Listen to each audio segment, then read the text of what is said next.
सफर पर जाना हो, बच्चों का टिफिन हो या रोज का लंच, कच्चे आम की ये खट्टी मीठी चटनी हर खाने का स्वाद दुगना कर देगी। एक बार इसे घर पर बनाओगे तो उंगलियां चाटते रह जाओगे। चलिए शुरू करते हैं।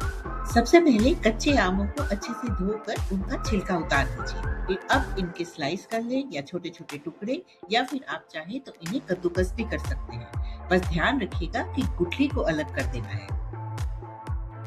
अब गैस पर एक भारी तले वाली कढ़ाई या बर्तन चढ़ाएं और उसमें थोड़ा सा तेल गरम करें। जैसे ही तेल गरम हो जाए, इसमें जीरा, बड़ी इलायची, लौंग और काली मिर्च डालें। इन्हें थोड़ी देर चटकने दें ताकि मसालों की बढ़िया सी खुशबू आने लगे। फिर इसमें कटे हुए आम डाल दीजिए और इन्हें मीडियम फ्लेम पर 4 से 5 मिनट के लिए अच्छे से चलाएं, जब तक कि आम का रंग थोड़ा बदलने न लगे।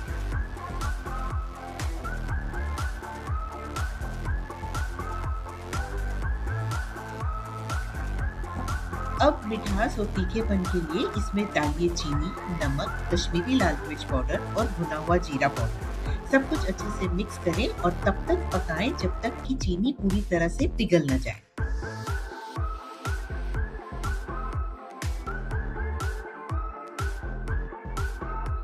अब गैस को धीमा कर दें और इसे धीरे धीरे पकने दें। बीच बीच में कलछी से हिलाते रहिएगा। हमें इसे तब तक पकाना है जब तक आम एकदम सॉफ्ट न हो जाए और हमारी चाशनी थोड़ी गाढ़ी और चमकदार न दिखने लगे। चटनी परफेक्ट पकी है या नहीं, ये चेक करने के लिए कलछी के पीछे उंगली से एक लाइन खींचकर देखें। अगर कलछी के पीछे साफ लाइन बन जाए और चाशनी आपस में ना मिले, तो समझिए चटनी बिल्कुल रेडी है। बस यहीं पे गैस को बंद कर दीजिए और इसे पूरी तरह से ठंडा होने दें। ठंडा होने के बाद ये थोड़ी और गाढ़ी हो जाएगी। दीजिए, हमारी टेस्टी कच्चे आम की खट्टी मीठी चटनी तैयार है। इसे आप आराम से पूरी, पराठे या सफर में रोटी के साथ एंजॉय कर सकते हैं। अगर रेसिपी पसंद आई हो तो लाइक करें और चैनल को अभी सब्सक्राइब करें। मिलते हैं अगली रेसिपी में एक नए स्वाद के साथ।